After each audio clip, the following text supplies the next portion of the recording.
والصلاة والسلام على سيدنا ونبينا وشفيعنا ومولانا محمد وبارك وسلم عليه أما بعد. فقال الله تعالى في كتابه الحكيم: أعوذ بالله من الشيطان الرجيم، بسم الله الرحمن الرحيم. يا أيها الذين آمنوا اتقوا الله وقولوا قولا سديدا يصلح لكم أعمالكم ويغفر لكم ذنوبكم ومن يطع الله ورسوله فقد فاز فوزا عظيما. وقال الله تعالى في كتابه الكريم أيضا: يا أيها الذين آمنوا لا يسخر قوم من قوم عسى أن يكونوا خيرا منهم. صدق الله العظيم. وقال نبي الله محمد صلى الله عليه وسلم: ألا أخبركم بمن يحرم عليه النار على كل قريب هين لين سهل أو كما قال عليه الصلاة والسلام. ஜும்மாவின் கடமை நிறைவேற்ற அல்லாஹ்வின் இல்லம் வந்து இஅ்திகாஃபுடைய நிய்யத்தோடு அமர்ந்திருக்கும் அல்லாஹ்வின் நல்லடியார்களே, அல்லாஹ் ரப்பல் ஆலமீன் நம்மை படைத்தவன், நம்மை பராமரிக்கிறவன், நம் சகல தேவைகளை நிறைவேற்றி தருகிற இரக்கமுள்ள அந்த அல்லாஹ் இவ்வுலகத்தில் நம்மை எவ்வாறு வாழ வேண்டும் என்று பணித்திருக்கிறானோ, நம் வாழ்க்கையில் எவைகள் நடைபெற வேண்டும் என்று நம்மை படைத்த ரப்புல் ஆலமீன் அல்லாஹ் எதிர்பார்க்கிறானோ, அப்பேற்பட்ட அந்த அல்லாஹ்வின் எதிர்பார்ப்பை நிறைவேற்றிய நல்லவர்களாக நாளை மறுமையில் அல்லாஹ் நமக்கு என தயார் செய்திருக்கிற உன்னதமான உயரிய சுவனபதியை அடைகிற பாக்கியம் பெற்றவர்களாக நானும் நீங்களும் ஆக முயற்சி செய்ய வேண்டும் எனவும், அந்த ரப்புல் ஆலமீன் அல்லாஹ் எவைகளை செய்ய வேண்டாம் என அன்போடு தடுத்திருக்கிறானோ அப்பேற்பட்ட அனைத்து செயல்பாடுகளில் இருந்தும் நம்மை நாம் முழுமையாக பாதுகாத்துக் கொள்ள வேண்டும் எனவும் என்னையும் உங்களையும் நான் வசியச் செய்து கொள்கிறேன். கண்ணியமான அல்லாஹ்வின் நல்லடியார்களே, அல்லாஹ் ரப்பல் ஆலமீன் நமக்கு உயர்வான இஸ்லாம் என்று பெயர் வைக்கப்பட்ட ஒரு மார்க்கத்தை அல்லாஹ் தந்திருக்கிறான். அந்த மார்க்கத்தை பின்பற்றுகிற நமக்கு அல்லாஹ் முஸ்லிம் என்ற பெயரையும் அவன் வைத்து தந்திருக்கிறான்.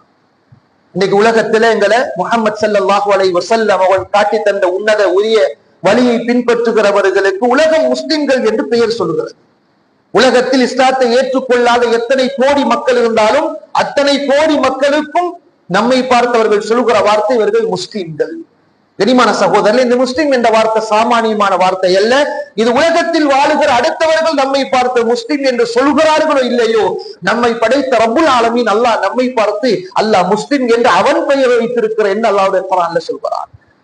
கனிமான சகோதரர்களா சொல்கிறான், ஹுவ சம்மாக்குமுல் முஸ்லிமீன், ஹுவ சம்மாக்குமுல் முஸ்லிமீன், அல்லாஹ் உங்களுக்கு முஸ்லிம் என்று அவன் பெயர் வைத்திருக்கிறான். எதனால் அல்லாஹ் முஸ்லிம் என்ற பெயரை தந்தான்? அவன் அமைத்து தந்த இஸ்லாமிய மார்க்கத்தை பின்பற்றுகிறதனால். அந்த இஸ்லாமிய மார்க்கத்துக்கு இருக்கிற அர்த்தம் என்னது? கனிமான சகோதரர்களே, அல்லாஹ்வுக்கு பல திருநாமங்கள் இருக்கிறது என்பதை அறிந்திருக்கிறோம். அஸ்மாஉல் ஹுஸ்னா என்று அல்லாஹ்வுடைய அழகிய திருநாமங்கள். அந்த அழகிய திருநாமங்களை பொதுவாக வெள்ளிக்கிழமை தினங்களில் நம்ம பலரும் ஓதுகிற வளமை உள்ளவர்கள், அல்லது குர்ஆனை ஹத்ம் செய்கிற பொழுது அதை ஓதி அல்லாஹ் துஆ கேட்கிற வளமை சில மக்களிடத்தில் இருக்கிறது. அதை தொடர்ந்து பாருங்கள். ஹுவல்லாஹுல் லதீ லா இலாஹ இல்லா ஹுவர் ரஹ்மான் அர் ரஹீம் அல் மலிக் அல் குத்தூஸ் அஸ்ஸலாம் என்று அல்லாஹ் தனக்குரிய பெயர்களில் திருநாமங்களில் சலாம் என்ற வார்த்தையை வைத்திருக்கிறார். இந்த சலாம் என்ற வார்த்தையிலிருந்து வந்ததுதான் இஸ்லாம் என்ற வார்த்தை. அந்த இஸ்லாம் என்ற வார்த்தையிலிருந்து பிறந்ததுதான் முஸ்லிம் என்ற வார்த்தை. கனிமான சகோதரர்களே, அல்லாஹ் அவனுடைய அழகிய திருப்பெயர்கள் இருந்து அவன் நமக்கு தந்த மார்க்கத்துக்கு இஸ்லாம் என்று பெயர் வைத்திருக்கிறான். அந்த இஸ்லாத்தை பின்பற்றுகிற நமக்கு முஸ்லிம் என்று பெயர் வைத்திருக்கிறான். அவனுடைய பெயரில் இருந்து உயர்வான கண்ணியமானவர்கள் சகோதரர்களே, அல்லாஹ் ரப்பல் ஆலமீன் எதனால் அவ்வாறு தந்திருக்கான் என்பதை ஹதீஸுடைய கருத்து சொல்கிற உலமாக்கள் சொல்வார்கள். நபியுல்லாஹி ஸல்லல்லாஹு அலைஹி வஸல்லம் சொன்னாங்க, சலாம் என்ற வார்த்தை இஸ்மும் மின் அஸ்மா இல்லா, அது அல்லாஹ்வுடைய பெயராக இருக்கிறது. அந்த பெயரை அல்லாஹ் உங்களுக்கு உலகத்தில் அமைத்து தந்திருக்கிறான். அதை ஒருவர் உங்களுக்குள்ளே பரிமாறிக்கொள்ளுங்கள். சலாம் சொல்கிற பழக்கத்தை ஏற்படுத்திக் கொள்ளுங்கள். நான் ஒரு நபரை பார்த்து அஸ்ஸலாமு அலைக்கும் என்று சொல்கிறேனாக இருந்தால் நான் பயன்படுத்துகிற வார்த்தை அல்லாஹ் எனக்கு இந்த தௌஃபீக்கியத்தை தருகிறான். சலாம் அவனுடைய பெயர் சொல்லி ஒரு மனிதனை வாழ்த்துகிற, ஒரு மனிதனுக்கு துஆ செய்கிற, அவனுடைய வாழ்க்கையில் சலாமத்தோடு அவன் சாந்தியோடு சமாதானத்தோடு எல்லா வகையான கஷ்ட நஷ்டங்களை விட்டு நிம்மதி பெற்றவனாக உலகத்தில் ஒரு மனிதன் வாழ வேண்டும் என்ற ஒரு துஆவாக நமக்கு அல்லாஹ் சலாம் என்ற வார்த்தையை பயன்படுத்துமாறு அல்லாஹ் அனுமதியும் தந்திருக்கிறான். சகோதரர்களே, கனிமான சகோதரர்களே, எனவே உலகத்தில் வாழுகிற ஒரு முஸ்லிமை பொறுத்தவரை தன்னுடைய வாழ்க்கையில் எவ்வாறு கஷ்டங்கள், நஷ்டங்கள், துன்பங்கள், துயரங்கள் வரக்கூடாது என்று விரும்புவானோ, இது போன்றே தன்னை போன்ற சகோதரனுடைய வாழ்க்கையிலும் கஷ்டம் நிகழக்கூடாது. என்னுடைய நண்பன் அவன் துயரத்தில் விழக்கூடாது, என்னுடைய நண்பன் அவன் கஷ்டப்பட்டு கவலையில் ஆழ்த்தக்கூடாது என்ற நிலைமை ஒவ்வொரு முஸ்லிமுக்கும் இருப்பது கடமை. எனவேதான் அல்லாஹ் நாம் ஒவ்வொருவரையும் ஒரு முஸ்லிம் இன்னொரு முஸ்லிமை பார்க்குகிற பொழுது அந்த அர்த்தத்தை பெற்றுத் தருகிற அதை துஆவாக அஸ்ஸலாமு அலைக்கும் என்று சொல்லிக் கொள்ளுங்கள் என்பது அல்லாஹ்வுடைய குர்ஆன் அல்லாஹ் சொல்லித் தருகிறான். கனிமான சகோதரர்களுக்கு சமூகத்துல சலாம் சொல்றாங்க குறைஞ்சிட்டாங்க. அப்படியுமே சொன்னாலும் அதுக்கு பதில் சொல்கிறவங்க அதை விட குறைவானவர்களாக இருக்கிறார்கள். அல்லாஹ் சலாம் சொல்வதை பற்றியும் குர்ஆன்ல சொல்லியிருக்கிறான். அல்லாஹ் சலாம் சொல்வதை பற்றியும் குர்ஆன்ல சொல்லியிருக்கிறார். அல்லாஹ்வுடைய குர்ஆன் சூரத்து நிசா எடுத்து பாருங்கள் சகோதரர்களே. அல்லாஹ் சொல்கிறான், வைதா ஹுய்யிதும் பிதஹிய்யா, நீங்க இஸ்லாமிய காணிக்கை சொல்லப்பட்டால் அஸ்ஸலாமு அலைக்கும் என்ற வார்த்தை ஒருவர் உங்களுக்கு சலாமாக சொல்கிற பொழுது ஃபஹய்யு பிஅஹ்ஸன மின்ஹா, அவர் எந்த வார்த்தைகளை சொல்கிறாரோ அதை விட அழகாக நீங்கள் பதில் சொல்லுங்கள். அல்லாஹ் சொல்கிறான், எங்களை பார்த்து ஒரு ஆள் அஸ்ஸலாமு அலைக்கும் என்று சொன்னா நாங்க குறைஞ்சபட்சம் வலைக்கும் அஸ்ஸலாம் என்ற வார்த்தையோடு சேர்த்து வரஹ்மத்துல்லாஹ் என்று சொல்லிக் கொள்வது, சேர்த்துக் கொள்வது அழகானது. அல்லது வபரகாத்துஹு என்ற வார்த்தை அதை விட கூடுதலாக சேர்த்துக் கொள்ளலாம். இதுதான் அழகிய பதில். அஸ்ஸலாமு அலைக்கும் என்று சொன்ன நபருக்கு நாங்கள் பரிபூர்ணமாக வலைக்கும் அஸ்ஸலாம் வரஹ்மத்துல்லாஹி வபரகாத்துஹு, நபியுல்லாஹி ஸல்லல்லாஹு அலைஹி வஸல்லம் இவ்வாறு சலாம் சொல்கிறவர் அல்லது பதில் சொல்கிறவர்களுக்கு 30 நன்மை இருக்குகிறது என்று சொன்னார்கள். அஸ்ஸலாமு அலைக்கும் சொன்னால் 10 நன்மை, அதோட சேர்த்து வரஹ்மத்துல்லாஹ்வை சேர்த்து கொண்டா இன்னொரு 10 நன்மை, 20 நன்மை. அதனுடன் சேர்த்து வபரகாத்துஹு சேர்த்து கொண்டா இன்னும் ஒரு 10 நன்மை, 30 நன்மைகள் இருக்கு என்று சொன்னார்கள் ஹபீபுனா முஹம்மது ஸல்லல்லாஹு அலைஹி வஸல்லம். எதில? நான் ஒரு முஸ்லிமை பார்த்து சலாம் சொல்வதில் அல்லது சலாம் சொல்லப்பட்டவர் பதில் சொல்கிற விஷயத்துல. எனவே கண்ணியமான சகோதரர்களே, சலாம் என்பதை இந்த உலகத்தில் ஒரு முஸ்லிம் தன்னை போன்ற ஒரு சகோதர இஸ்லாமியனுக்கு சொல்கிற ஒரு இஸ்லாமிய காணிக்கையாக ஒரு துஆவாக அல்லாஹ் அமைத்து வைத்திருக்கிறார். சகோதரர்களே, அல்லாஹ் அமைத்து வைத்திருக்கிறார். அந்த சலாம் சொல்கிறவர்களும் அந்த வார்த்தையினுடைய உச்சரிப்புகளை அழகாக பேணிக் கொள்வது அவசியம். அஸ்ஸலாமு அலைக்கும், அந்த சீனுக்கு பிறகு லாம் அலிஃப் என்பதை சேர்த்து அஸ்ஸலாமு அலைக்கும் என்று சொல்லுங்கள். யாருமே அவசரத்தில் அஸ்ஸலாமு அலைக்கும் அஸ்ஸலாமு அலைக்கும் சொல்ல பழகாதீர்கள். இன்றைக்கு சலாம் சொல்லுகிறோம் என்ற பெயரில் சலாம் என்ற வார்த்தை உங்களுக்கு சாந்தி, சமாதானம், சமத்துவம், நோய் நொடி நொம்பலம் இல்லாத வாழ்க்கை உண்டாகட்டும் என்று சொல்ல வேண்டிய அந்த சலாம் என்ற வார்த்தைக்கு பகரமாக அஸ்ஸலாமு அலைக்கும் என்று சொல்கிறதுனால ஏற்படுகிற விபரீதம் நீ நாசமா போன்ற அர்த்தம் சகோதரர். சலாம் என்ற வார்த்தையில அந்த லாமை எடுத்துட்டு சீனுக்கு பிறகு அலிஃப் வைத்து அஸ்ஸாம் என்று சொன்னால் நீ உனக்கு அழிவு உண்டாகட்டும், ஹலாக் என்பது அர்த்தம். இது அன்றைய காலத்துல நபியுல்லாஹி முஹம்மது ஸல்லல்லாஹு அலைஹி வஸல்லம் அவர்களை சந்திப்பதற்கு யகூதிகள் வருவார்கள். வீட்டுக்கு யகூதிகள் வருவார்கள். நபியுல்லாஹி முஹம்மது ஸல்லல்லாஹு அலைஹி வஸல்லம் அவங்க சின்ன வயசுல இருந்து அவர்களை உலகத்தில் வாழ விடக்கூடாது, அவர்களை கொலை செய்வதற்கு எத்தனித்தவர்கள் தான் யகூதிகள். இன்றைக்கு யகூதிகள் உலகத்தில் முஸ்லிம்களை கொலை செய்கிறார்கள் என்பது சகோதரர்களே அது எழுதப்பட்ட ஒரு விடயம். அவர்கள் அப்படிதான் நடந்து கொள்வார்கள்.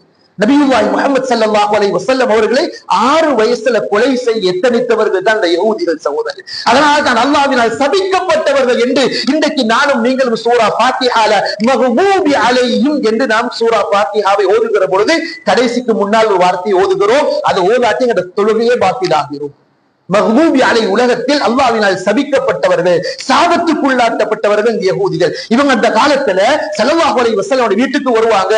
வந்து சலாம் சொல்கிறத போல நடித்து அஸ்ஸலாமு அலைக்கும் என்று சொல்வார். அஸ்ஸலாமு அலைக்கும், உனக்கு நாசம் உண்டாகட்டும், நாசம் உண்டாகட்டும். அந்த நிலைமையில நானும் நீங்களும் அந்த யகூதிகள் பயன்படுத்துகிற இஸ்லாமியர்களை பார்ப்பதற்கு நாசம் உண்டாகட்டும் என்று அவர்கள் சொன்ன வார்த்தையை போல நான் ஒரு முஸ்லிம், என்னை போல் ஒரு சகோதரனுக்கு நான் பயன்படுத்தி விடக் கூடாது.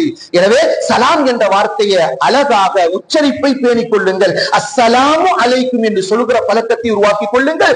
சலாம் சொல்லப்பட்டவர் அழகாக பதில் சொல்கிற பழக்கத்தையும் உருவாக்கி கொள்ளுங்கள். கனிமான சகோதரனே, நபியுல்லாஹி முஹம்மது ஸல்லல்லாஹு அலைஹி வஸல்லம் இந்த சலாம் என்று சொல்கிற வார்த்தையினுடைய அதனுடைய யதார்த்த தன்மை, அது எந்த அளவுக்கு இஸ்லாமிய உம்மத்தில் செயல்படுத்தப்பட வேண்டும் என்பதை உணர்த்துகிற பொழுது அது எந்த அளவுக்கு இஸ்லாமிய உம்மத்தில் மிக அவசியத்துவம் வாய்ந்தது என்பதை உணர்த்துகிறார்கள். சொன்னார்கள் நபியுல்லாஹி முஹம்மது ஸல்லல்லாஹு அலைஹி வஸல்லம், நான் ஒரு விஷயத்தை உங்களுக்கு நான் சொல்லித் தருகிறேன். இதா ஃபஅல்துமூஹு, நீங்கள் அதை வாழ்க்கையில் செயல்படுத்தினார். இதா ஃபஅல்துமூஹு, நீங்கள் அதை வாழ்க்கையில் செயல்படுத்தினால் உங்களுக்கு மத்தியில தஆபபதும், ஒற்றுமை என்பது உருவாகும். நீங்கள் ஒருவருக்கொருவர் அன்பாக பண்பாக பழகுகிற தன்மையை உருவாக்கிக் கொள்வீர்கள். உங்களுக்கு மத்தியில் அன்பு பண்பு பாசம் நேசம் உருவாகும். அப்பேற்பட்ட ஒரு காரியத்தை உங்களுக்கு சொல்லித் தரட்டுமா என்று கேட்ட ஸல்லல்லாஹு அலைஹி வஸல்லம், அஃஷுஸ் ஸலாம பைனகும், உங்களுக்கு மத்தியில சலாம் சொல்லுகிற பழக்கத்தை உருவாக்கிக் கொள்ளுங்கள் என்றார் ஸல்லல்லாஹு அலைஹி வஸல்லம். சலாம் சொல்லுகிற பழக்கம் எங்கு இல்லையோ அங்கு வாழ்க்கையில பிரச்சனை சகோதரர்களே. குடும்பத்துல பிள்ளைகளோடு வாப்பா சலாம் சொல்லுகிற பழக்கத்தை உருவாக்கி கொள்ளுங்கள். தன்னுடைய மனைவியர்களுக்கு சலாம் சொல்லுகிற பழக்கத்தை ஒவ்வொரு கணவன்மாரும் உருவாக்கி கொள்ளுங்கள். மனைவியை பழக்குங்கள். வீட்டுக்கு கணவன் வருகிற பொழுது, பிள்ளைகள் வீட்டுக்குள்ளே வருகிற பொழுது பிள்ளைகளுக்கு உம்மா சலாம் சொல்லணும், கணவனை பார்த்து மனைவி சலாம் சொல்லணும், பிள்ளைகளை பார்த்து பெற்றோர்கள் சலாம் சொல்லணும். ஒரு சகோதரன் வருகிற பொழுது இன்னொரு சகோதரன் அவனை பார்த்து சலாம் சொல்லணும். ஏன்? ஒரு முஸ்லிம் என்ற அடையாளம் இருந்தால் அவனை பார்த்து இன்னொரு இஸ்லாமிய சகோதரன் சலாம் சொல்கிற பழக்கம் இஸ்லாத்தில் உருவாக்கப்பட வேண்டும் சகோதரன். அல்லாஹ்வுடைய குர்ஆன் அல்லாஹ் சொல்கிறான், நீங்க உங்க வீட்டுக்குள்ள போகுகிற பொழுது சலாம் சொல்லி அனுமதி பெற்று உள்ளே செல்லுங்கள். அந்த அளவுக்கு சலாம் என்பது குடும்ப வாழ்க்கையில் சந்தோஷத்தை உருவாக்குவதற்கு, சமூகவியலில் சந்தோஷம் உருவாகுவதற்கு, சமூகவியலில் சண்டைகள் பிரச்சனைகள் இல்லாமல் அழகான ஒரு சந்தோஷமான ஒரு சமூகம் உருவாகுவதற்கு அடிப்படையாக இஸ்லாம் சலாம் சொல்வதை அமைத்து தந்திருக்கிறது. கனிமான சகோதரர்களே, எங்கள் இஸ்லாமிய மார்க்கம் அன்பை போதிக்க வந்த மார்க்கம் சகோதரர். எங்கள் இஸ்லாமிய மார்க்கம் எப்பொழுதும் சந்தோஷமாக வாழ்க்கை எடுத்து செல்லுங்கள். ஒவ்வொரு தனி மனிதனும் சந்தோஷமாக இருங்கள். உங்களை போல் அடுத்தவனுக்கும் அந்த சந்தோஷத்தை ஏற்படுத்துகிற வழிவகைகளை செய்து கொள்ளுங்கள் கொடுங்கள் என்று சொன்ன மார்க்கம் இஸ்லாமிய மார்க்கம் சகோதரர். கனிமான சகோதரர்களே, ஹபீபுனா முஹம்மது ஸல்லல்லாஹு அலைஹி வஸல்லம் சொன்ன அழகான ஒரு ஹதீஸ் நான் ஆரம்பத்தில் சொல்லி காட்டினேன். இன்னைக்கு நாங்க எல்லாம் உலகத்திலிருந்து அல்லாஹ்ட்ட துஆ கேட்கிறது, யா அல்லாஹ் நாளை மறுமையில் எங்களுக்கு சுவர்க்கத்தை தா யா அல்லாஹ், சுவர்க்கத்தை தாயா அல்லாஹ், நரக நெருப்ப விட்டும் எங்களை பாதுகாத்திரையா அல்லாஹ். ஒவ்வொரு ரஹ்மானுடைய அடியாறுகளும் இந்த துஆவை கேட்கணும் சகோதரர். குர்ஆன் ஷரீஃப்ல அல்லாஹ் ரப்பல் ஆலமீன் சூரத்துல் ஃபுர்கான் என்ற அத்தியாயத்துல வ இபாதுர் ரஹ்மான், ரஹ்மானுடைய அடியார்கள், ரஹ்மான் தான் எங்களுக்கு தெரியும் அல்லாஹ். அப்ப அல்லாஹ்வுடைய அடியார்கள், இரக்கமுள்ள அந்த அல்லாஹ்வுடைய அடியார்கள் உலகத்தில் எப்படி வாழ்வார்கள், என்ன பேசுவார்கள், எப்படி அவருடைய நடை உடை பாவனை இருக்கும் என்பது அல்லாஹ் தொடராக பல விஷயங்களை சொல்லி இருக்கிறார். வ இபாதுர் ரஹ்மான் எடுத்து பாருங்க சகோதரர்களே, குர்ஆன்ல சூரத்துல் ஃபுர்கான் அதனுடைய கடைசி ஐன், சூரத்துல் ஃபுர்கானுடைய கடைசி ஐன். எல்லாரும் வீட்டுல போயிட்டு குர்ஆன் எடுத்து மொழிபெயர்ப்பு பாருங்க. எந்த மொழிபெயர்ப்பையும் பார்க்கலாம், உலகத்துல எல்லா மொழிபெயர்ப்புகளும் இருக்கிறது. அல்லாஹ் சொல்கிறான், வ இபாதுர் ரஹ்மான் அல்லதீன யம்ஷூன அலல் அர்தி ஹௌனா வ இதா காதபஹுமுல் ஜாஹிலூன காலூ சலாமா வல்லதீன யபீதூன லிரப்பிஹிம் சுஜ்ஜதன் வ கியாமா வல்லதீன யகூலூன ரப்பனா ஸ்ரிஃப் அன்னா அஸாப ஜஹன்னம். இதான் நான் சொல்ல வருகிற விஷயம். ரஹ்மானுடைய அடியார்கள் அல்லாஹ்ட்ட துஆ கேட்பாங்களாம், யா அல்லாஹ் அஸாப ஜஹன்னம், ஜஹன்னம் என்ற நரகத்துடைய வேதனை விட்டும் எங்களை நீ தூரமாக்கிறியா அல்லாஹ், நரகத்தை விட்டும் எங்களை பாதுகாத்திரியா அல்லாஹ். அந்த நரகம் என்பது மோசமான இடம் யா அல்லாஹ். நாங்க கையால மடியால போல தேவையில்ல, அல்லாஹ் சொல்லி தந்திருக்கிறான், என்னுடைய அடியார்களே நீங்க நரக பாதுகாப்பை இப்படி என்னிடத்தில் கேளுங்கள். அல்லாஹ் சொல்லி தந்த வார்த்தை சகோதரன். இந்த வார்த்தை பாடம் இல்லையா? எல்லோருக்கும் பாடமான ஒரு வார்த்தை. இன்னொரு வார்த்தையும் இருக்கிறது, அடிக்கடி நாம் ஓதவில்லையானாலும் ஓத முயற்சி செய்வோம். அருமை ரசூலுல்லாஹி ஸல்லல்லாஹு அலைஹி வஸல்லம் தன்னுடைய துஆல அதிகமாக கேட்டதாக அவர்களுடைய பணிவிடையாளர் அனஸ் பின் மாலிக் ரலியல்லாஹு அன்ஹு சொல்கிறார்கள். காபாவை சுற்றி வருகிற பொழுது, தவாப் செய்கிற பொழுது ருக்னுல் யமானி ருக்னுல் அஸ்வத் என்ற இரண்டு பகுதிகளுக்கு இடையில் நபியுல்லாஹி ஸல்லல்லாஹு அலைஹி வஸல்லம் கேட்ட துஆ இந்த சமூகத்துக்கு அதனுடைய முக்கியத்துவத்தை வெளிப்படுத்துவதற்காக, அதுதான் எனக்கும் உங்களுக்கும் பாடமுள்ள துஆ. ரப்பனா ஆத்தினா ஃபித் துன்யா ஹஸனா வ ஃபில் ஆখিরাতি ஹஸனத்தன் வ கினா அஸாபன்னார். யா அல்லாஹ் இந்த உலகத்தில் அழகானதை தாயா அல்லாஹ். என்ன அழகு சகோதரர்களே, எல்லாத்திலையும் நாங்கள் எதிர்பார்க்கிறது அழகு. அழகான வியாபாரம் வேணும், அழகான வாகனம் வேண்டும், அழகான குடும்பம் வேண்டும், அழகான பிள்ளைகள் வேண்டும், அழகான பெற்றோர்கள், அழகான சகோதர சகோதரிகள், அழகான அண்டை வீட்டுடையவர்கள். தெரியுமான சகோதரர்களே, இந்த எல்லா அழகுகளையும் நாம் எதிர்பார்க்கிற எல்லா அழகுகளையும் ஒரே வார்த்தையில் அல்லாஹ் உள்ளடக்கி நம்மை கேட்க சொல்கிறான், சொல்லி தந்திருக்கிறான். இப்படி கேளுங்கள், ரப்பனா ஆத்தினா ஃபித் துன்யா ஹஸனா. யா அல்லாஹ் இந்த உலகத்தில் அழகை தாயா அல்லாஹ். நாங்க எத்தனை அழகையும் நாம் நியத் வைத்துக் கொள்ளலாம், எதனையும் நாம் அழகாக நினைக்கலாம் அந்த ஒரு வார்த்தையுடைய உள்ளடக்கத்தில. இனிமான சகோதரர்களே, உலகத்தில் மட்டுமல்ல, ஒஃபில் ஆখিরাতি ஹஸனா, நாளை மறுமையிலும் அழகை தா. அங்கே அழகு என்பது சுவர்க்கத்து வாழ்க்கை சகோதரர்களே. அல்லாஹ் ஈருலக பாக்கியத்தையும் அல்லாஹ் ஒரு துஆவில் உள்ளடக்கி தந்திருக்கிறார். மூணாவது வகினா அஸாபன்னார், அல்லாஹ் நரக நெருப்ப விட்டு எங்களை பாதுகாத்திரியா அல்லாஹ். கனிமான சகோதரே, இந்த துவாவை யாரும் மறக்காதீங்க. பாடம் உள்ளவர்களும் சரி, பாடம் இல்லாதவர்களும் மனநமிட்டு உங்களோட துவாக்கல்ல அன்னிதினம் சேர்த்துக் கொள்ளுங்க சகோதரே. குறைப்பது குறைந்தபட்சம் உடைய துவாக்களை தொழுகையில சேர்த்துக் கொள்ளுங்க. அதுல விசேஷமாக சுஜூதுல நீங்க அல்லாஹ்ட்ட தலை வைத்து இந்த துவாவை கேளுங்க. நீங்க வேற எந்த துவாவை கேட்க முடியல, உங்களுக்கு அரபில துவாக்கள் பாடம் இல்லையானாலும் இந்த துவாவை யாரும் எனக்கு பாடம் இல்லைன்னு சொல்கிறவர்கள் இந்த மஜ்லிஸ்ல யாரும் இருக்கக்கூடாது. உங்களோட வீட்டுல மனைவி எனக்கு பாடம் இல்லைன்னு சொல்லுகிற நிலைமை இருக்கக்கூடாது. இந்த செய்தியை வீடுகள் எத்தி வைங்க. இது ஹபீபுனா முஹம்மது ஸல்லல்லாஹு அலைஹி வஸல்லம் விரும்பி கேட்ட துஆ, வாழ்க்கையில் அதிகமாக கேட்ட துஆ. காரணம், ஈருலக பாக்கியத்தையும் அல்லாஹ் அதில் கேட்குமாறு அவன் படித்து தந்திருக்கிற வார்த்தை. நரக நெருப்பை விட்டும் பாதுகாப்பை தாய் என்று கேட்க சொல்லி தந்த வார்த்தை. கனிமான சகோதரர்களே, இந்த நரக நெருப்பிலிருந்து நம்மை பாதுகாத்துக் கொள்வதற்காக நபியுனா முஹம்மது ஸல்லல்லாஹு அலைஹி வஸல்லம் அழகான பண்புகளை படித்து தந்திருக்கிறார்கள். ஒரு மனிதன் பின்னால் சொல்லப்படுகிற இந்த 4 தன்மைகளோட உலகத்தில் வாழ்ந்தால் என்று சொன்னால் அவனுடைய வாழ்க்கையில அல்லாஹ் நரக நெருப்பில் இருந்து அவனை தூரமாக்குகிறான், நரக நெருப்பை விட்டும் அவனை பாதுகாக்குகிறான். சொன்னால் ஹபீபுனா முஹம்மது ஸல்லல்லாஹு அலைஹி வஸல்லம் அலா குல்லி கரீபின், யாரு மக்களை அரவணைக்குகிறவர்களாக இருக்கிறார்களோ, மக்களோடு நெருங்கி பழகுகிறவர்களாக இருக்கிறார்களோ, இது இஸ்லாம் எதிர்பார்க்கிற ஒன்று சகோதரி. யாரையும் நாங்க துரத்திடக்கூடாது. எங்கட அதிகாரத்தால, எங்கட ஆணவத்தனத்தால, எனக்கு இருக்கிற பட்டம் படைப்புகளால நாங்க யாரும் தூரமாக ஆக்கிடக்கூடாது. இஸ்லாமிய மார்க்கம் சொல்கிறது, உங்களுடைய சகோதரர்களை அரவணைத்துக் கொள்ளுங்கள், அன்பாக நடந்து கொள்ளுங்கள். இஸ்லாமிய மார்க்கம் தூரமாக கூடாது சகோதரர். நபியுனா முஹம்மது ஸல்லல்லாஹு அலைஹி வஸல்லம் சொன்னாங்க, யஸ்ஸிரு வலா துஅஸ்ஸிரு, யாரோடு நாம் பழகுகிற பொழுது சொஃப்டாக, மென்மையாக, லேசான வழிகளோடு நீங்கள் பழகிக் கொள்ளுங்கள். யாருக்கும் கஷ்டம் கொடுத்து நீங்க தூரமாக்கிறாதீங்க. பஷிரு, யாரும் இதனையும் கேட்டு வந்தால் அவர்களுக்கு நல்ல செய்திகளை சொல்லி அவர்களை ஆர்வமூட்டுங்கள், சந்தோஷப்படுத்துங்கள். அவர்களை விரட்டிராதீங்க, அவர்களை விரட்டிராதீங்க. இஸ்லாமிய மார்க்கம் அரவணைக்கு சொல்லி தந்த மார்க்கம் சகோதரர்.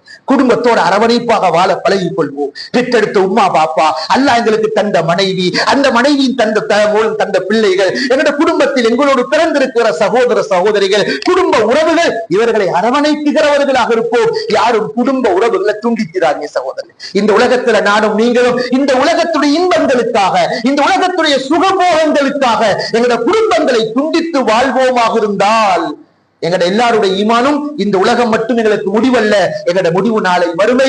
அல்லாஹ் சொல்கிறான் ஹபீபுனா முஹம்மது ஸல்லல்லாஹு அலைஹி வஸல்லம் சொன்னார்கள், மன் கதஅ கதஅஹு அல்லாஹ், யார் உலகத்தில் குடும்ப உறவுகளை துண்டிப்பார்களோ அல்லாஹ் நாளை மறுமையில் அவனுடைய அருளை விட்டும் ரஹ்மத்தை விட்டும் அல்லாஹ் தூரமாக்கி விடுவான், துண்டித்து விடுவான். யாரு வசூல் செய்கிறார்களோ, மன் வஸல வஸல அல்லாஹ், யாரு குடும்பங்களை உறவுகளை பேணி அரவணைக்குகிறார்களோ, சேர்ந்து நடக்குகிறார்களோ அல்லாஹ் ரஹ்மத்தோடு அல்லாஹ் சேர்த்துக் கொள்வான். இது எல்லா மனிதனுடைய வாழ்க்கையில் மிக இன்றி அமையாத ஒன்று சகோதரர். இரண்டாவது சொன்னாங்க ஸல்லல்லாஹு அலைஹி வஸல்லம், ஹையினின் லையினின், பேசுகிற பொழுது மிருதுவாக பேசுவது, மிருதுவாக பேசுவது, இரக்கமாக பேசுவது, சிரித்த வதனத்தோடு பேசுவது, அன்பாக பேசுவது, அழகிய வார்த்தைகளை பேசுவது, இதெல்லாம் இஸ்லாம் எதிர்பார்க்கிறது சகோதரர். நான் ஆரம்பத்தில் ஓதி காண்பித்த வசனம், அல்லாஹ் சொல்கிறான், யா அய்யுஹல்லதீன ஆமனூ, ஈமானுடைய மக்களே, எங்களை பார்த்து அல்லாஹ் சொல்கிறான், எங்களை போன்றவர்களை பார்த்து அல்லாஹ் சொல்கிறான். நாம் எல்லாம் அல்லாஹ்வை ஏற்றுக்கொண்டவர்கள் சகோதரர், எல்லாம் மூமின்கள் சகோதரர்களே. அல்லாஹ் எங்களை பார்த்து அழைக்கிறார், ஏ ஈமான் கொண்ட மக்களே, இத்தகுல்லாஹ், அல்லாஹ்வை பயந்துக்கோங்க, அல்லாஹ்வை பயந்துக்கோங்க. வகூலு கௌலன் சதீதா, மக்களுக்கு அழகானதை சொல்லிக் கொடுங்கள், நல்லதை சொல்லிக் கொடுங்கள், அழகான வார்த்தைகளை பயன்படுத்தி மக்களுக்கு சொல்லிக் கொடுங்கள். அல்லாஹ்வுடைய வார்த்தை சகோதரர்களே. எனக்கு அதிகாரம் இருக்குகிறது என்பதற்காக நான் யாரையும் அசிங்கப்படுத்தக் கூடாது, நான் ஏச போகக்கூடாது, சல் பல் என்று பாய போகக்கூடாது. மூசா அலைஹிஸ்ஸலாத்து வஸ்ஸலாம் அவங்க ஹிதுர் அலைஹிஸ்ஸலாத்து வஸ்ஸலாம் அவங்களை சந்திக்க போனாங்க. பல அட்வைஸ்கள், பல புத்திமதிகளை சொன்னாங்க ஹிதுர் அலைஹிஸ்ஸலாம். அதுல சொன்னாங்க, குன் பஷாஷன் வலா தகுன் அப்பாசன், உன் முகத்தை நீ சிரித்த முகமாக ஆக்கிக்கோ, உன் முகத்தை கடுகடுப்பான முகமாக ஆக்கிக் கொள்ளாது. எப்பொழுதும் அடுத்தவர்களை பார்த்து சிரித்து பேசுவது ஒரு சதக்கா சகோதரர். நபியுல்லாஹி முஹம்மது ஸல்லல்லாஹு அலைஹி வஸல்லம் சொன்னாங்க, தபஸ்ஸுமுன் ஃபீ வஜ்ஹி அகீக ஸதகா. இன்னைக்கு நான் நினைக்கிறோம் சதக்காண்டா செல் இருக்கணும், சதக்காண்டா எங்களுக்கு செல்லி இல்ல, பணம் காசு பணம் இல்ல, சதக்கா செய்யல. இனிமான சகோதரர்களே, பணம் இல்லாவிட்டாலும் சதக்காக்குடைய நன்மைகளை சம்பாதிக்கிற வழிகளை அல்லாஹ் அமைத்து தந்திருக்கிறான். அதுல ஒன்றுதான் என்னை போன்ற ஒரு சகோதரனை பார்த்து பேசுகிற பொழுது சிரித்து பேசுவது என்பதும் சதக்காவுடைய நன்மை கிடைக்கும் சகோதரர். இனிமான சகோதரர், எனவே இவைகளை வாழ்க்கையில் உருவாக்க முயற்சி செய்வோம். யாரையும் விரட்டுதல், யாரையும் துன்பப்படுத்துதல், யாருடைய உள்ளங்களை நோகடித்தல், யாரையும் மானபங்கப்படுத்துதல், இவைகள் இருக்கக்கூடாது சகோதரர், இவைகள் இருக்கக்கூடாது. இனிமான சகோதரர்களே, என்னை ஒருவன் மானபங்கப்படுத்துகிறதாக இருந்தாலும், என்னை ஒருவன் ஒரு மானபங்கப்படுத்துகிறதாக இருந்தாலும், நான் ஒரு மஜ்லிஸில் பல நூறு மனிதர்களுக்கு மத்தியில் அமர்ந்திருக்கிறேன், ஒருவன் என்னை கேவலமாக பேசுகிறார் என்றிருந்தாலும் அருமை ரசூலுல்லாஹி முஹம்மது ஸல்லல்லாஹு அலைஹி வஸல்லம் அவங்க எங்களுக்கு காட்டி தந்த வழிமுறை, மடையன போல வந்தவனுக்கு நாங்களும் மடையன போல பதில் கொடுக்க கூடாது. மடையனாக வந்தவன் பேசுகிற வார்த்தைக்கு நாங்களும் அவனை போல ஆகி நாங்க பதில் கொடுக்க கூடாது. விசேஷமாக அடிக்கடி சொல்லப்படுகிற நசீஹத் சகோதரர்களே, நபியுல்லாஹி முஹம்மது ஸல்லல்லாஹு அலைஹி வஸல்லம் இது போல ஒரு மஜ்லிஸ்ல மஸ்ஜித் நபவியில் அமர்ந்திருக்கிற பொழுது பல நூறு சஹாபாக்கள் இருக்கிறார்கள். ஸைத் இப்னு ஸஅனா என்று சொல்லக்கூடிய ஒரு யகூதி வருகிறான் அந்த மஜ்லிஸ். ஸைத் இப்னு ஸஅனா பிரபலியமான ஒரு சம்பவம் சகோதரர். நம்முடைய ஒவ்வொருவருடைய வாழ்க்கையிலும் ஒரு படிப்பினைக்குரிய சமூகம். விசேஷமாக சமூக தலைவர்களாக ஏதேனும் ஒரு பொறுப்பில் அமர செய்யப்பட்ட அந்த பொறுப்புடைய தலைமைத்துவத்தில் இருக்குகிறவர்களுக்கு இது அழகான ஒரு முன்மாதிரியான சம்பவம் சகோதரர். சஹாபாக்கள் சொல்கிறாங்க, அந்த யகூதி மனிதன் எப்படி வந்தான்னு சொன்னா, சஹாபாக்கள் சஃப்ல அமர்ந்திருக்கிறாங்க, சஃப்பை கிழித்துக் கொண்டு முன்னே வருகிறான். நபியுல்லாஹி ஸல்லல்லாஹு அலைஹி அமர்ந்திருக்கிறார்கள். நபி அவருடைய ஜுப்பாவை இப்படி டைட்டாக பிடித்துக் கொள்கிறார். எந்த அளவுக்கு நபியுடைய ஜுப்பா உடுத்திருக்கிற ஆடையினுடைய கோடு கழுத்தில் பதிந்து விடுகிற அளவுக்கு. சுருக்கமா சொல்கிறார், அந்த கழுத்தை நெருக்கிற மாதிரி அர்த்தம். சஹாபாக்கள் திகைத்து போய் நிற்கிறார்கள். உமர் இப்னு கத்தாப் ரலியல்லாஹு தஆலா அந்த மஜ்லிஸ்ல அமர்ந்திருக்கிறார். வந்தவர் என்ன கேட்டார் தெரியுமா? முஹம்மதே ஸல்லல்லாஹு அலைஹி வஸல்லம், நான் தந்த கடன் எனக்கு நீ திருப்பி தாண்டு கேட்டான். நீ எனக்கு எடுத்த கடனை திருப்பி தாண்டி கேட்டாங்க. நபியுல்லாஹி ஸல்லல்லாஹு அலைஹி வஸல்லம் உலகத்துல வியாபார முறைகள் காஃபிர்களோடு வியாபாரம் செய்யக்கூடாது என்று வைக்கல. யகூதிகளுடனும் கொடுக்கல் வாங்கல் ஈடுபட்டார்கள். இஸ்லாமியர்களுக்கு நபி அவர்கள் ஸல்லல்லாஹு அலைஹி வஸல்லம் காட்டித் தருகிறார்கள் யாருடன் எப்படி வியாபாரம் செய்ய வேண்டும். அது அந்நியவனாக இருந்தாலும் சரிதான். தெரியுமா சகோதரர்களே, அதுதான் கேட்டு வருகிறார். கடனை திருப்பித்தா, நீ எடுத்த கண்ணை திருப்பித்தா. அதுதான் இவ்வளவு வேகமா ஜுப்பாவை பிடிச்சு உசுப்பி கொண்டு கேட்கிறார். உமர் இப்னு கத்தாப் ரலியல்லாஹு சொன்னாங்க, வாளை எதிர்த்து சொன்னாங்க, யா ரசூலல்லாஹ், எனக்கு இங்க அனுமதித்தாங்க, உடனே இவனை கொலை செய்யறேன் யா ரசூலல்லாஹ். அதுவல்ல இஸ்லாமிய மார்க்கம். அது டென்ஷன்ல பேசுற பேச்சுகள், ஆவேசப்பட்டு பேசுகிற பேச்சுகள். நபியுல்லாஹி ஸல்லல்லாஹு அலைஹி வஸல்லம் ஒரு தலைவர், ஈருலக தலைவர். அவங்க இல்லாட்டி நாங்க இல்ல, சுவர்க்கம் இல்ல. சுப்ஹானல்லாஹ். அந்த நபி ஸல்லல்லாஹு அலைஹி வஸல்லம் அவங்களுக்கு இந்த நாம சமூகத்துடைய தலைவர் சகோதரர்களே, ஈருலக தலைவர் சகோதரர்களே. நாங்க ஒரு சின்ன ஒரு கம்யூனிட்டிக்கு தலைவர், ஒரு மஸ்ஜிதுக்கு தலைவர், ஒரு ஊருக்கு தலைவர், அவ்வளவுதான் எங்கட தலைமைத்துவம். நபியுல்லாஹி ஸல்லல்லாஹு அலைஹி வஸல்லம் உமர் இப்னு கத்தாப் பார்த்து சொன்னாங்க, உமரே நீங்க இப்படி நடந்து கொள்ளாதீங்க, உங்களோட கடமை இருக்குது. நீங்க என்ன சொல்லணும் தெரியுமா? அவரை பார்த்து சொல்லணும், சகோதரரே நீங்க கடன் கொடுத்திருந்தாலும் அதை அழகாக திருப்பி கேளுங்க, அவருக்கு நீங்க அட்வைஸ் பண்ணணும். நீங்க என்னைய பார்த்து சொல்லணும், நீங்க கடன் எடுத்திருந்தா அது உரிய நேரத்தில் அழகாக கொடுத்திருங்க, நீங்க என்னைய அட்வைஸ் பண்ணணும். ஒழிய நீங்க இந்த முரட்டுத்தனமாக நடந்து கொள்ள கூடாது. அருமை ரசூலுல்லாஹி ஸல்லல்லாஹு அலைஹி வஸல்லம் அட்வைஸ் சகோதரர், சிந்திச்சு பார்ப்போம். நானும் நீங்க இந்த ஸ்தானத்துல நானும் நீங்களும் இருந்தா எங்களோட நிலை எப்படி இருக்கும் சிந்திச்சு பாருங்க. நபிகள் ஸல்லல்லாஹு அலைஹி வஸல்லம் இஸ்லாமிய உம்மத்துக்கு படித்து தருகிறாங்க, யாராக இருந்தாலும் மடையர்கள் நடந்து கொள்வதை போல நீங்கள் நடந்து கொள்ள கூடாது. இதான் நான் ஆரம்பத்தில் சொன்னேனே, வஇபாதுர் ரஹ்மான், ரஹ்மானுடைய அடியார்களுடைய செயல்பாடுகள். அல்லாஹ் சொல்கிறான், அல்லதீன யம்ஷூன அலல் அர்தி ஹௌனா, உலகத்துல வாழுகிற பொழுது மென்மையாக வாழ்வாங்க, சாஃப்டாக வாழ்வாங்க. தனக்கு அதிகாரமா ஆட்சி அதிகாரம் இருக்குகிறது என்பதற்காக ஆணவத்தோடு செயல்பட மாட்டாங்க. யாராவது மடையர்கள் பேசிட்டா அந்த மடமைத்தனத்துல இவங்களும் மடையனாகிவிடக் கூடாது. அவர்கள் சலாம் என்று சொல்லி அந்த நேரத்தில் ஒதுங்கிக் கொள்வது அதாவது ரஹ்மானுடைய அடியாருடைய தன்மை.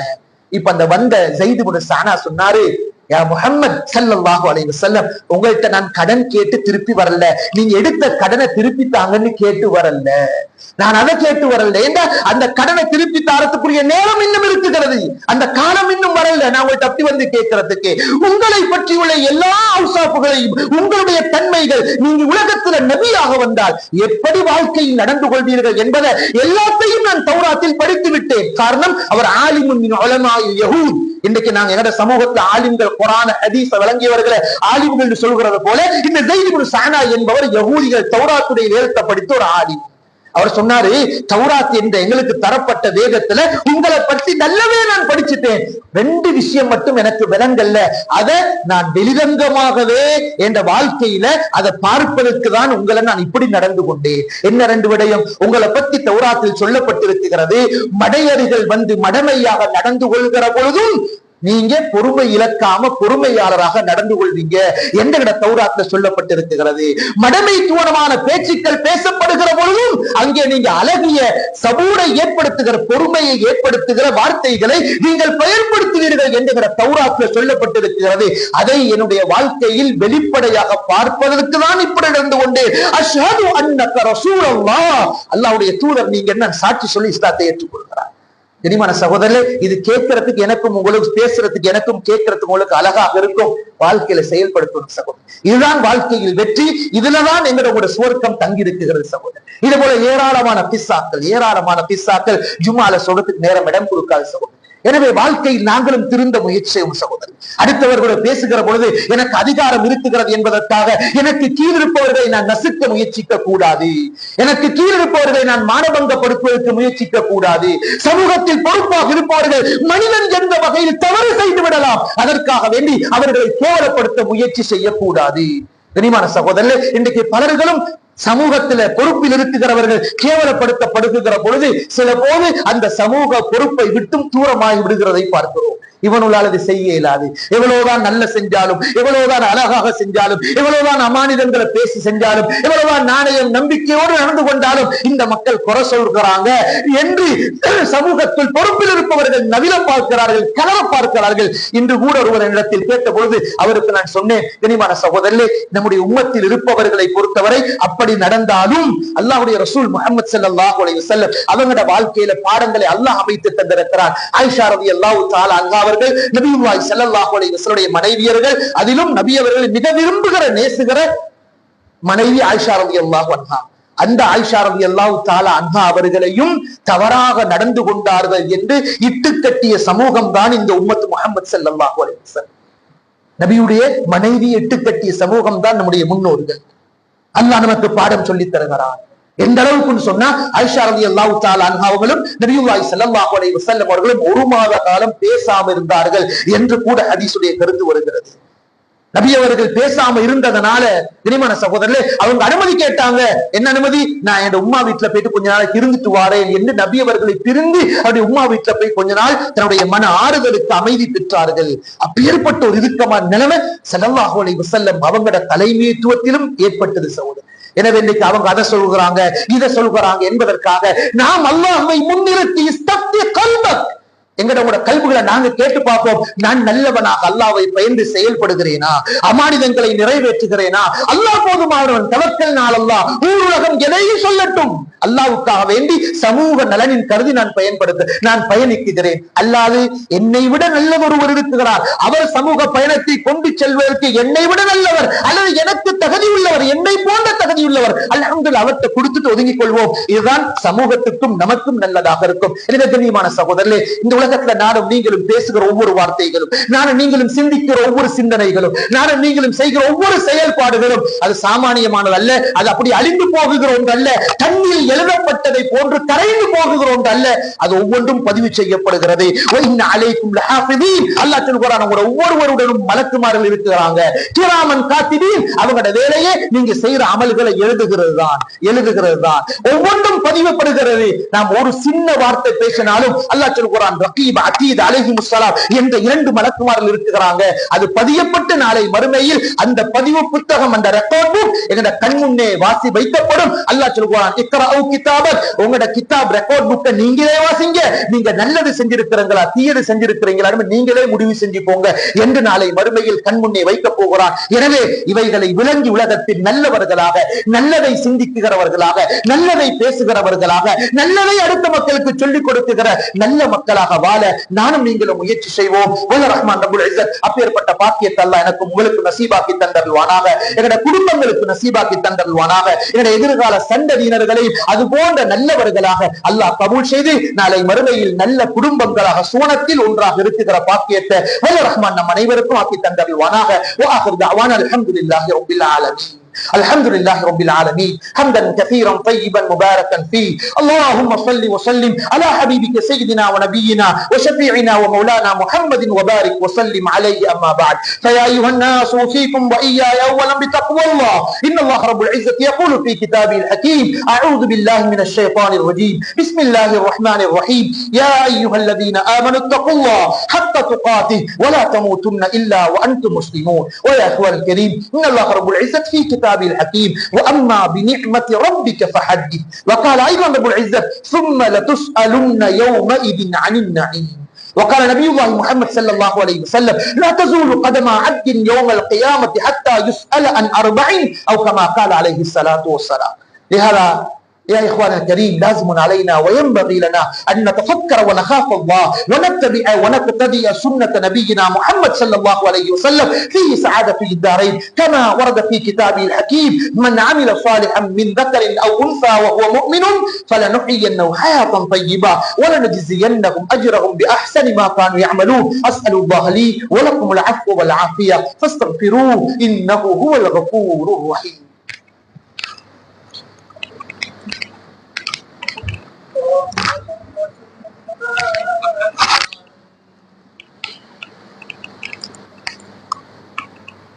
الحمد لله ذي العزة والجبروت ورب الملكوت وذي الحي الذي لا يموت. أشهد أن لا إله إلا الله وحده لا شريك له، وأشهد أن محمدا عبده ورسوله. اللهم صل وسلم على حبيبك سيدنا ونبينا ومولانا محمد وبارك وسلم عليه. أما بعد، فيا أيها الناس أوصيكم وإياي أولا بتقوى الله. إن الله يقول في كتابه الحكيم: يا أيها الذين آمنوا اتقوا الله وقولوا قولا سديدا يصلح لكم أعمالكم ويغفر لكم ذنوبكم ومن يطع الله ورسوله فقد فاز فوزا عظيما. ويا إخوان الكريم، إن الله رب العزة يقول في كتابه الحكيم: إن الله وملائكته يصلون على النبي يا أيها الذين آمنوا صلوا عليه وسلموا تسليما. اللهم صل وسلم على حبيبك سيدنا ونبينا ومولانا محمد وبارك وسلم عليه، خصوصا أفضل الناس بعد النبي وخليفة الرسول أمير المؤمنين سيدنا أبي بكر الصديق، وعلى عمر بن الخطاب، وعلى عثمان بن عفان، وعلى علي بن أبي طالب، وعلى بنته صلى الله عليه وسلم فاطمة الزهراء، وعلى سيد الشباب أهل الجنة الحسن والحسين، وعلى أمهات المؤمنين أزواج النبي صلى الله عليه وسلم، وعلى سائر الصحابة رضوان الله تعالى عنهم أجمعين. اللهم اغفر للمؤمنين والمؤمنات والمسلمين والمسلمات الأحياء منهم والأموات إنك سميع كريم مجيب الدعوات مولانا يا رب العالمين. عباد الله يرحمكم الله، إن الله يأمر بالعدل والإحسان وإيتاء ذي القربى وينهى عن الفحشاء والمنكر والبغي يعظكم لعلكم تذكرون. اذكروا الله العظيم يذكركم واشكروه يزيد لكم ولذكر الله أكبر والله يعلم ما تصنعون.